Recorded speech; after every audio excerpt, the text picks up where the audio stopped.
Muy buenos días. Dando gracias al Señor, estamos nuevamente en nuestro programa de la Eucaristía, un tema que nos lleva a poder comprender el amor del Señor un poquito más, ya que su entrega, su presencia, el estar con nosotros hasta el fin de los tiempos, pues es nuestra fuerza, nuestra alegría, y por eso es que en este tema hemos tratado diferentes puntos para poder comprender un poquito más esta riqueza que tenemos en nuestra iglesia, encomendándonos al Espíritu Santo para que llene nuestros corazones con la fuerza de su amor, para que abra nuestro entendimiento, para poder entender esta palabra del Señor con más claridad y para poder vivir más en caridad. Vamos a empezar este día también pidiéndole a María Santísima, nuestra Madre y la mujer eucarística por excelencia, que nos ayude y nos guíe en nuestro camino, llevándonos de la mano hasta Jesús. Con la ayuda del Señor y la presencia de María, te invito a que veamos hoy nuestro tema, que se va a ir desarrollando para que entendamos y amemos más cómo nuestra iglesia es aquella que por designio de Dios es la que nos hace presente el que Cristo cada día se entregue para nosotros en este augusto sacramento de la Eucaristía. En temas anteriores hemos visto cómo Jesús está presente real en el pan, en el vino, y cómo ese pan y ese vino se convierten en Jesús. Esta conversión, esta transubstanciación que tenemos en la Eucaristía, pues nos lleva también a comprender cómo es el sacrificio único de Cristo, el sumo sacerdote, como en la carta a los Hebreos ya lo veíamos, que es el único sacerdote que es sacerdote y víctima, que se ofrece a sí mismo, que ha venido a cumplir la voluntad del Padre. Pues hoy queríamos empezar a comentar acerca de esta maravilla que es que en la Iglesia podamos nosotros participar de la Eucaristía. En un inicio, cuando en las primeras comunidades se celebraba la Eucaristía, pues tenemos el documento de la Didache, que es como un inicio, un camino de vida, un primer catecismo para que los cristianos pudieran saber y estar en la Eucaristía con ciertas reglas y normas.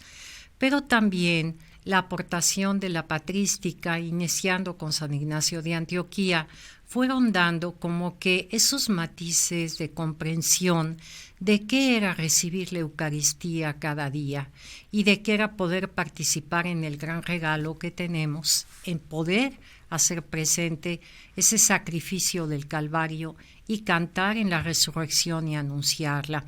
Pues San Ignacio de Antioquía, por ejemplo, decía que la Eucaristía es la fuente, el fármaco de la inmortalidad.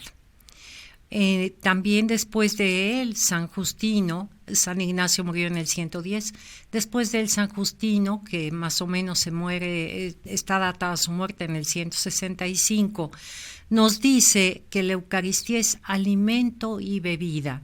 Fíjate cómo vamos uniendo ideas. Fármaco de inmortalidad, alimento y bebida. Luego San Irineo va a unir ya en la escatología que aquel que recibe el cuerpo de Cristo también está, junto con esas palabras que ya habíamos visto en el Evangelio de San Juan, el que come mi carne y bebe mi sangre no morirá jamás, como una idea para que tengamos presente que la Eucaristía nos remite en un camino también en ese puente a la vida eterna. Por otro lado, Tertuliano, él hablaba de que el cuerpo de Cristo es realmente la presencia real, para afirmarlo en toda esta zona de África donde él predicaba. San Cipriano nos da una aportación en la que habla que la Eucaristía es un viático, y que también era indispensable para poder resistir los mártires, la entrega y poder vivir el martirio pues con esa entrega, ¿no? Y con esa valentía.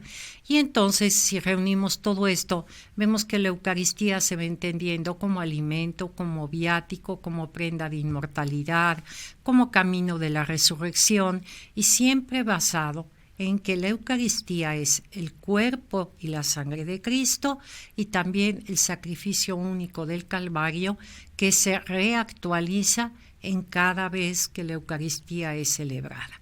Pero entonces nos lleva esto a ver, en el marco de cuál marco se puede celebrar la Eucaristía, porque si todo este tesoro tenemos, ¿dónde fue que Jesús mismo quiso dejarnos este tesoro?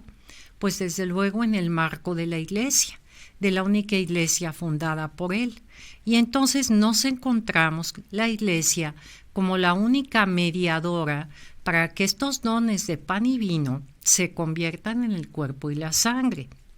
Y va a tener una serie de condiciones para que pueda realizarse.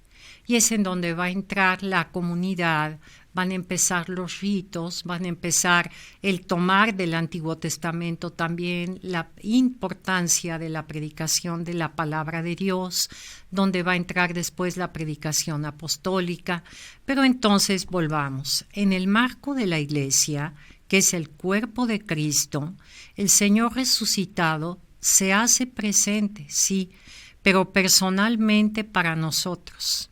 Y es en este marco de la Iglesia donde el cuerpo de Cristo viene a sus miembros y nos hace también presentes dentro del sacrificio que ofrece al Padre. Entonces, la comunidad, los que asistimos a la Eucaristía en la Iglesia, estamos nosotros unidos en ese sacrificio de Cristo al Padre, porque Cristo mismo así lo quiso y lo hace presente. Ahora, este sacrificio que es ofrecido de Cristo tiene el símbolo para nuestros ojos de lo que son el pan y el vino, pero nosotros sabemos que van más allá de un símbolo y se convierten en el cuerpo de Cristo. Pero también en la parte donde vamos a analizar más adelante, que es la segunda epíclesis en la misa, ahí el cuerpo místico de Cristo va a estar formado por todos los que estamos en esta Eucaristía tomando parte. Ahora entonces estos dones se convierten realmente en el cuerpo y la sangre, pero están marcados dentro de la presencia de la Iglesia. No es que un sacerdote, o en un principio los apóstoles, los primeros sacerdotes, tocaran un pan y un vino y se convirtiera en ese momento en cuerpo y sangre, sino que tenía y tiene que haber todo esto que es el ofrecimiento al Padre de Cristo. Y entonces vamos a ver cómo los gestos y palabras tienen un valor significativo, cómo esta realidad se lleva a través de una celebración. Y entonces se nos dice que el gesto y la palabra tienen valor y eficacia en cuanto que están respaldados por la presencia previa, amorosa de Cristo en su Iglesia y por la presencia amorosa de la Iglesia a Cristo por medio de la fe. Y así es como se da la celebración. Se unen los gestos y palabras a la fe. Y se une esto a la oración que somos de los que somos la Iglesia, los que respaldamos, garantizamos esa presencia somática de Cristo en los dones. El único que puede pronunciar las palabras de la conversión del pan y el vino será el sacerdote. Pero la misa o la conversión del pan y el vino que se lleva dentro de la misa es acompañado el sacerdote por la comunidad. Así pues, esta comunión, ya se va a llamar así, que formamos en la Iglesia, nos va a pedir una presencia activa, una presencia personal de compromiso, así como también sabemos que está la presencia actual y personal de Cristo en cada celebración. Y en cada celebración, así como hay cosas visibles dentro de ella, para que la liturgia podamos también entenderla con los diferentes colores que pueden usar los sacerdotes para marcar tiempo ordinario, tiempo pascual, en fin, también hay cosas que no se ven y que son la fe y desde luego en la oración, esa invocación a que esa presencia de Cristo que dijo, donde estén dos o más reunidos en mi nombre, ahí estaré en medio de ellos, es en la asamblea donde también está esa presencia de Cristo. ¿Y dónde debe de ser realizada por nuestra parte la fe? Pues la fe debe de ser realizada en la vida, basada en el recuerdo, en estar haciendo presente que Cristo nos ha amado, que es el Hijo del Padre que nos ha venido a salvar, y donde se concreta la fe que realizamos en la vida, donde se concreta el recuerdo que hacemos de todo lo que Cristo ha hecho entregándose por nosotros, pues se va a concretar en una respuesta de nuestra parte de oración, de participación y de entrega al Señor. Mira, cuando los discípulos vieron a Jesús en sus apariciones, que hemos tomado algún tiempo para hablar de Maús o de aquella bellísima aparición de Cristo que nos relata el Evangelio de San Juan, cuando están en el lago y Él les da de comer y los perdona y vuelve a dejar a Pedro como jefe de la iglesia, esas apariciones eran en medio de una comunidad de discípulos que Jesús mismo había formado y que, aunque fallaron a la hora de la prueba con Jesús, pero les seguía inquietando todo eso que la fe tenían, o sea, esa fe que ya estaba sembrada en ellos. Y esa fe fue la que les llevó a gozar en las apariciones de Jesús, de ver al crucificado como resucitado. Nosotros nos decimos hombres de fe. La fe es un don, la recibimos desde el bautismo.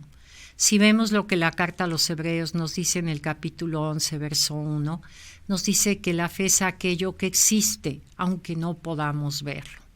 Y por eso es que nosotros creemos en la resurrección, y por eso es que nosotros creemos que el pan es cuerpo de Cristo, y por eso nosotros creemos en la presencia de Cristo y en la invocación a nuestra Madre y la intercesión de los santos. No lo podemos ver, pero sabemos que existe. Pues cuando asistimos a la Eucaristía, es indispensable que tengamos esa fe para poder vivir momento a momento la grandeza de lo que es asistir a una celebración eucarística. Entonces, si tenemos en la iglesia el tesoro de esta celebración, si tenemos la fortuna de que es un sacerdote el que puede consagrar el pan y el vino y con la comunidad se celebra cada día, pues nosotros estamos ahí llenos de fe, porque si no, ¿para qué asistiríamos? Si no tenemos fe y es un compromiso y es una situación externa y no que nos mueve desde lo interno, pues realmente no tendría razón de ser. Por otro lado, si nosotros que nos decimos hombres de fe y que le pedimos al Señor diariamente, Señor, aumenta nuestra fe, también tenemos inquietudes y dudas, como esos apóstoles en un principio.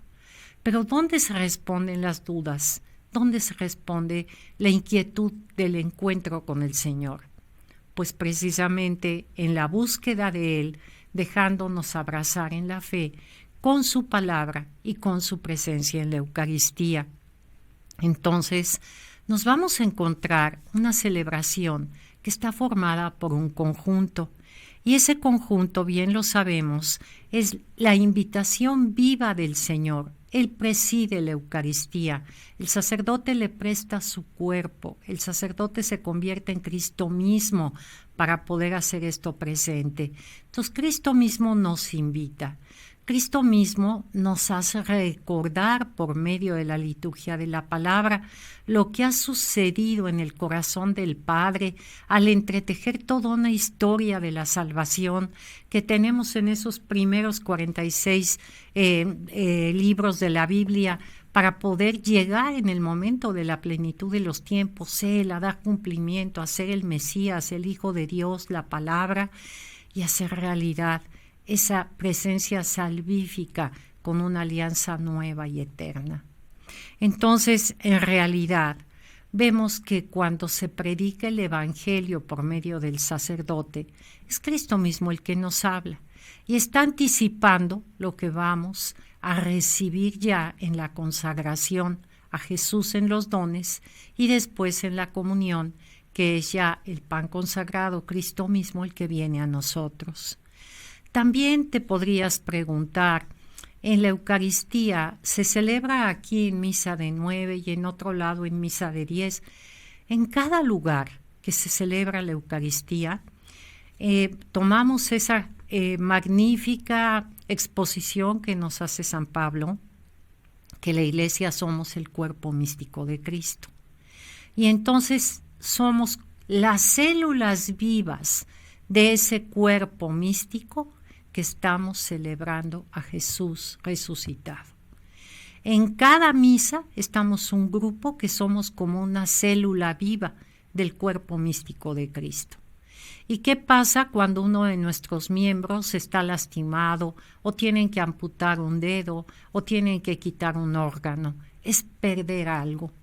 Así, cuando en el cuerpo místico de Cristo, los miembros que formamos la Iglesia, no participamos con fe, agradeciendo al Señor en la medida de nuestras fuerzas, el inmenso amor que nos tiene de esperarnos en un sagrario, en una custodia, en la celebración de la Eucaristía. Nosotros estamos fallando como células vivas en el cuerpo místico de Cristo. Y al mismo tiempo, la celebración eucarística, en la cual estamos miembros de ese cuerpo místico, van uniéndose para que todo el cuerpo místico de Cristo alabe al Padre, celebre la entrega de Cristo y unidos por el Espíritu Santo estemos reunidos. Y entonces ya entrará el sacerdocio de Cristo, que es el que presenta al Padre a su Iglesia, el que en las bodas del Cordero del Apocalipsis la presentará como esa esposa triunfante después de la lucha y el triunfo del Cordero. Bueno, pues en esta introducción que te estoy dando, tenemos que enfatizar también, por ejemplo, que la presencia del Señor desemboca en la comunión eucarística, que repite a un nivel más profundo aquella primera entrega de Jesús en la última cena. Hay presencia en la Eucaristía de Cristo en el sacerdote, de Cristo en el pan y el vino, de Cristo en la asamblea, pero cuando Cristo viene a ti, Él es el que te llama, Él es el que se entrega. Es como que el punto ya en el que tú, en esa común unión, estás en ese cuerpo místico de Cristo que es la Iglesia, uniéndote plenamente a Él y no se te olvide también a la comunidad que está celebrando contigo, porque ¿quiénes están ahí con nosotros? ¿Por qué les llamamos hermanos? Porque comparten con nosotros la riqueza de la fe. Y la fe es la que nos une y la que nos lleva a esta proclamación de Jesucristo resucitado y vivo, en el que proclamamos su muerte y anunciamos su resurrección. Cristo ha salido a nuestro encuentro, pero no nada más cuando caminó en Galilea, o murió en el Gólgota, o resucitó y se apareció. Cristo sale a nuestro encuentro en cada Eucaristía y nos trae el don de su presencia misma, y todo esto es posible por la acción del Espíritu Santo, del cual también compartiremos después en alguno de nuestros encuentros, pues toda la riqueza que es y pues lo que es el Espíritu Santo en la Iglesia, en los sacramentos, en nuestra vida personal. Bueno, ¿y qué frutos podemos ver también o qué necesitamos observar dentro de lo que es la celebración de la Eucaristía. Pues la Eucaristía es el signo de unidad en la Iglesia. Ya desde los primeros tiempos, San Pablo hablaba cuando eran las celebraciones de las primeras comunidades, como tenemos en 1 Corintios 1:11, que dice: me han informado de que hay discordias entre vosotros. Y un poquito adelante, en el verso 18, dice San Pablo: he oído decir que cuando se reúnen, hay divisiones entre vosotros. Les recuerdo que participando en el único pan y el mismo cáliz, ellos, aunque muchos, son todos un solo cuerpo. 1 Corintios 10:17. Sí. Jesús, en la oración sacerdotal en Juan, que nos relata el Evangelio de Juan en el capítulo 17, le pide al Padre: Padre, que todos sean uno. Y si algo hiere el corazón de Jesús, es la falta de unidad. La falta de unidad de los cristianos, como actualmente sabemos. La falta de unidad aún dentro de la misma Iglesia Católica, en la que muchas veces por una falta de madurez estamos viendo cuál grupo es el que puede ser más nombrado, o cuál grupo es más reconocido, o cómo tal grupo apostólico o tal otro, sin fijarnos que la importancia de unirnos a tal grupo es porque vaya de acuerdo a nuestra espiritualidad, ya que todos ellos comparten diferentes matices de la espiritualidad de Cristo, y que nosotros en el grupo que nos unamos vamos a tratar de potenciar en nuestra vida esa espiritualidad de Cristo, y no hay rivalidad entre un grupo y otro. Cuando esto se presenta, pues lo consideramos como una falta de madurez dentro del camino de nuestra fe, y que desde el principio de la Iglesia había estas divisiones y que sigue habiendo, pues tristemente, pero que debemos, en lo que esté en nuestra mano, tratar de dar siempre unidad. ¿De dónde va a venir la fuente para que esté este signo de unidad? Pues desde luego de la misma celebración de la Eucaristía. Esta es una afirmación reiterada por la Iglesia. La tenemos ya en el Vaticano II, en diferentes documentos como son Lumen Gentium o Sacrosanctum Concilium. Y venía ya desde el Concilio de Trento, que decía: dejó nuestro Señor en la Iglesia la Eucaristía como símbolo de la unidad y la caridad, al punto que todos los cristianos estuvieran entre sí unidos y estructurados. Este es el deseo porque si está escrito dentro de un concilio, pues es por influjo del Espíritu Santo en los que nos está hablando el concilio o el Papa cuando es documento del Papa. El Concilio Vaticano II reafirma esto y se nos dice que ambos concilios enseñan que la Eucaristía es signo de la unidad de la Iglesia, y no solamente porque la simboliza y realiza, sino también porque es donde se produce. No es pues un signo cualquiera, un signo eficaz y sacramental, sino que la Eucaristía es el sacramento de la unidad. Podríamos preguntarnos, ¿de qué modo es el sacramento de la unidad? Pues nos exponen como una comparación muy fácil, aterrizada a nuestro entendimiento, con un texto de uno de los sermones de San Agustín, que va a hablar para que entendamos cómo la unidad la tenemos para poder encontrar ese pan. Va a ser esta comparación. Hablo de la unidad de la Iglesia. Dice San Agustín en un discurso a recién bautizados: recordad que el pan no está hecho con un solo grano de trigo, sino con muchos. Cuando habéis sido exorcizados, en cierto sentido sois molidos. Cuando habéis sido bautizados, habéis sido de alguna manera lavados. Cuando habéis recibido el fuego del Espíritu Santo, de alguna manera habéis sido cocidos. Sed lo que veis, recibid lo que sois. Lo mismo pasa con el vino. ¿Cómo se hace el vino? Muchos granos forman el racimo, y el zumo de los granos se convierte en una sola cosa. Asimismo, el Señor Jesús quiso indicarnos que nosotros que le pertenecemos a Él y para eso consagró en su mesa el misterio de nuestra paz y nuestra unidad. Quien recibe el misterio de la unidad y no mantiene firme el vínculo de la paz, no lo recibe el misterio para su bien, sino contra sí mismo. Termina el sermón. La unidad, así como el pan está formada de muchos granos o el vino de muchas uvas, así nosotros tenemos la grandeza de la Eucaristía para que nos unamos todos los que participamos en ella. Ahora, la Eucaristía en esa unidad, repetimos, no es un acto personal. La Eucaristía es un acto comunitario, no es una celebración privada. Por lo tanto, nos va a llevar como consecuencia la Eucaristía que veamos que es el signo de unidad, pero también el signo de caridad.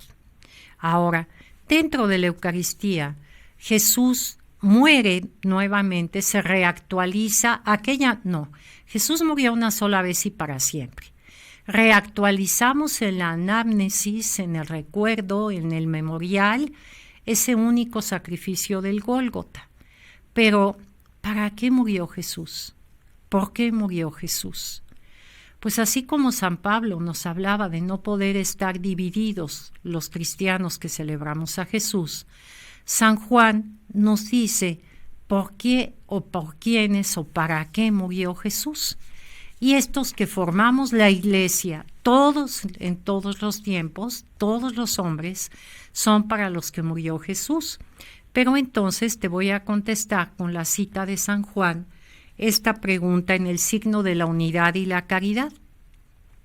Así como Pablo, Juan relaciona en su Evangelio la unidad de la Iglesia con la Eucaristía.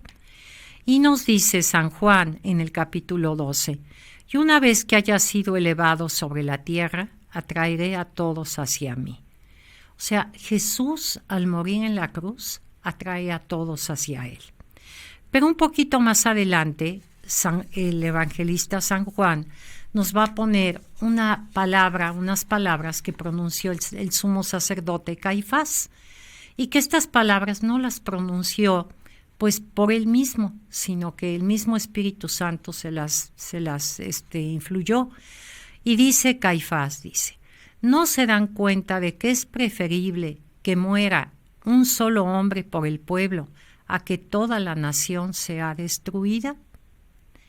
Estoy en el capítulo 11 de Juan, 47-52, cuando dice, Caifás no hizo esta propuesta por su cuenta, sino que como desempeñaba el oficio de sumo sacerdote aquel año, anunció bajo la inspiración de Dios que Jesús iba a morir por toda la nación, y no solamente por la nación judía, sino para conseguir la unión de todos los hijos de Dios que estaban dispersos.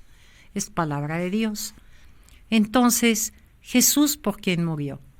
Murió por todos los hijos dispersos, pero entonces es la muerte de Jesús la que nos llama a la unidad, la que nos lleva a la unidad. Y entonces podemos comprender, como nos dice la Iglesia, que el fruto principal de la Eucaristía debe ser, por tanto, la unidad de la Iglesia. Y una unidad que es el don del Padre a todos los hijos que juntos celebramos el misterio eucarístico junto con Jesús. Entonces es muy importante que entendamos el amor de Cristo ofreciéndose, la entrega de Jesús muriendo en la cruz, el signo de unidad y de caridad, el motivo por el que Jesús muere para que todos los dispersos sintamos esa vida de unidad y que todos nosotros seamos células vivas participando dentro de la Iglesia. Esto en la práctica podríamos decir, ¿qué significa para mí? ¿Desde cuándo está esto?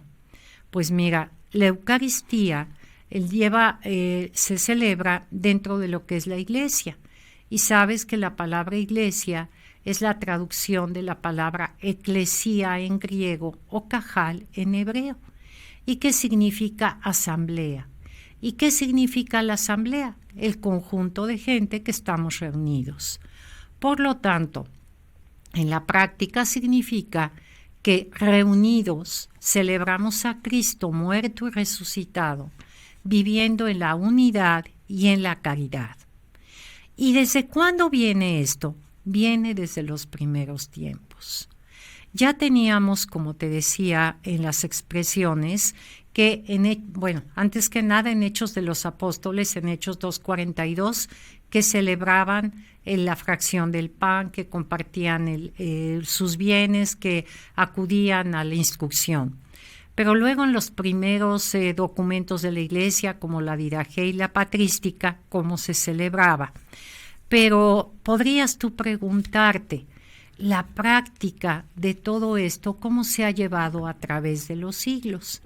Y bueno, es un tema que podría ocuparnos muchas sesiones de estudio. Simplemente cuando trate contigo el tema de la adoración eucarística y su historia, quiero ahí decirte algo que quizá te lleve en tu inquietud algunas veces a haberte preguntado.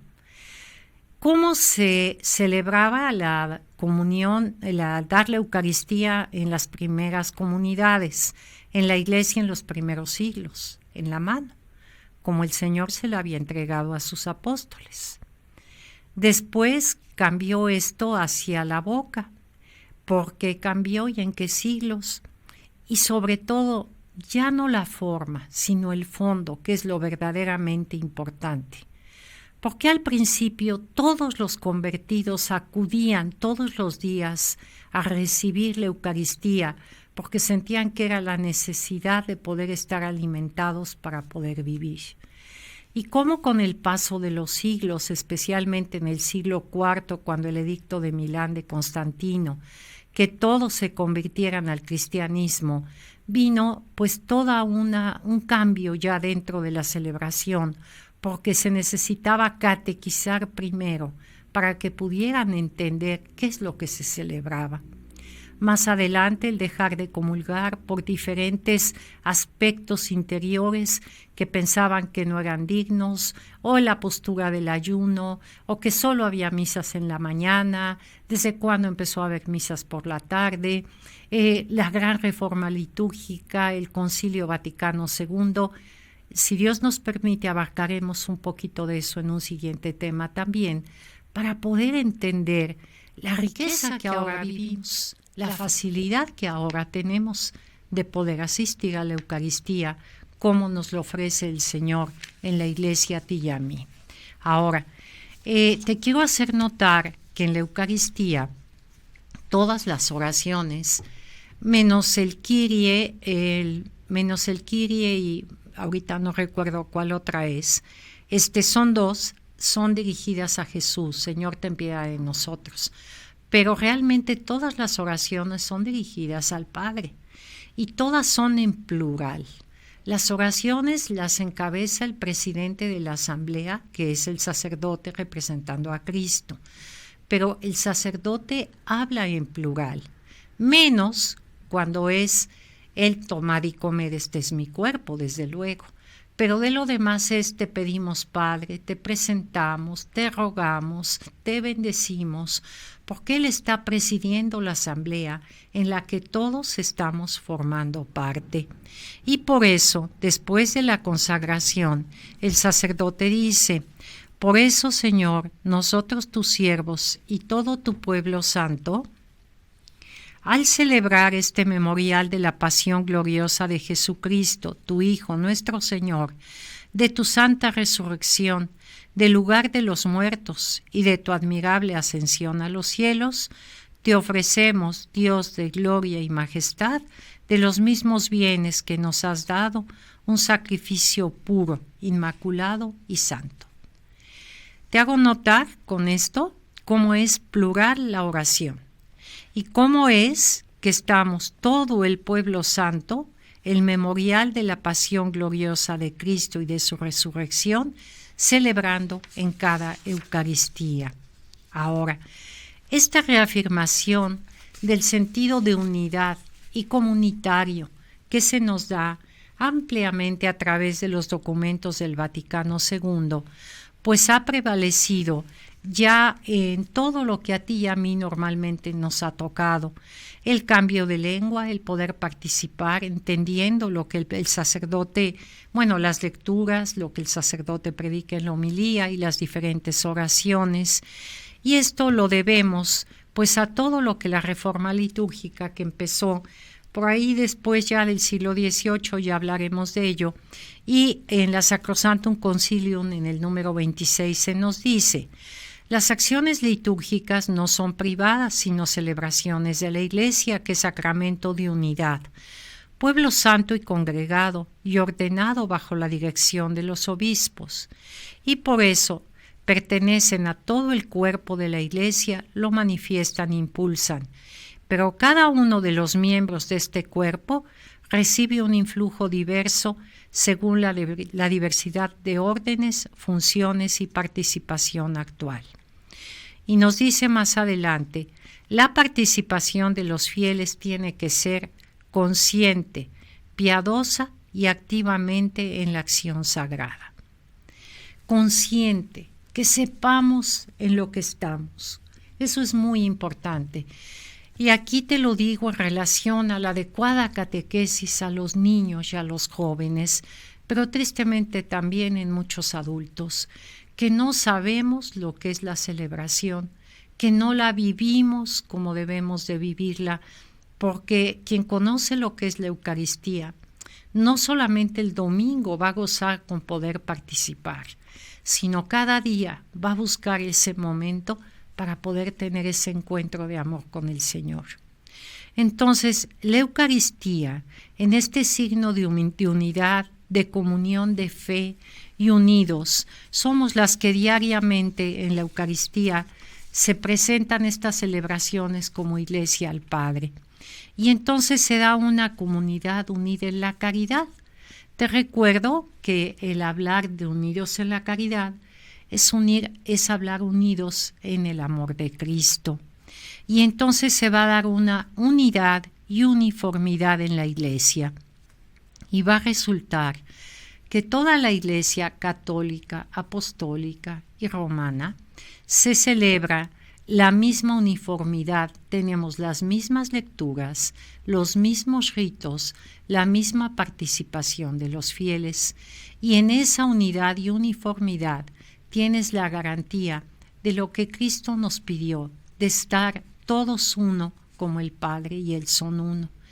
Porque entonces nosotros como miembros de la Iglesia a veces llevamos divisiones, a veces no predicamos la unidad y tristemente también muchas veces criticamos a nuestra Iglesia de una forma pública que la lastima. Te recuerdo, la Iglesia es el cuerpo místico de Cristo. ¿Quieres tú lastimarlo aún más de lo que ya la lastiman todos aquellos que, enemigos de la Iglesia, se fijan en los errores humanos que hay dentro de ella? Porque los errores, los pecados, las faltas son en la parte humana de la Iglesia, porque la Iglesia es una santa, católica, santa porque está la presencia de Dios, la presencia de Cristo mismo, y nos lleva entonces, si vivimos conociendo esta unidad, esta fraternidad, esta comunidad, esta caridad, a formar la familia de Dios, la familia humana de Cristo.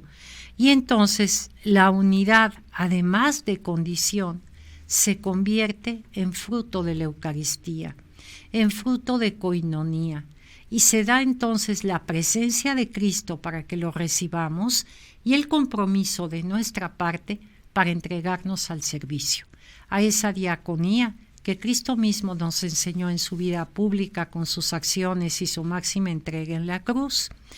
Entonces, la unidad y la paz son dones que Dios nos da, nos quiere dar en plenitud y que nosotros poco a poco podamos llegar a entenderlo y a vivirlo. Pero también tiene la Eucaristía, y por último es mi comentario, ese don, esa presencia, ese camino de lo que llamamos en la escatología el encuentro final de nosotros y en la unidad de una iglesia que está formada por la iglesia triunfante, que es la del cielo, por la iglesia purgante, que es la del purgatorio, y por la iglesia peregrina, que somos nosotros. Y entonces te quiero terminar leyendo: la unidad del género humano y la paz entre los hombres son ciertamente dones escatológicos de Dios. Te recuerdo la escatología. Es aquello como el reino de Dios, que ya se inició, pero va camino a su realización plena. La Eucaristía tiene un carácter escatológico en cuanto anuncia y prepara la segunda venida del Señor. Dice San Pablo, 1 Corintios 11:26, siempre que coméis de este pan y bebéis de este cáliz, anunciáis la muerte del Señor hasta que venga. Y por eso, antiguamente, al terminar las celebraciones eucarísticas, siempre se decía Maranatá, que quiere decir ven, Señor Jesús. Nosotros decimos, este es el sacramento de nuestra fe. Anunciamos tu muerte, proclamamos tu resurrección. Ven, Señor Jesús, en cada Eucaristía.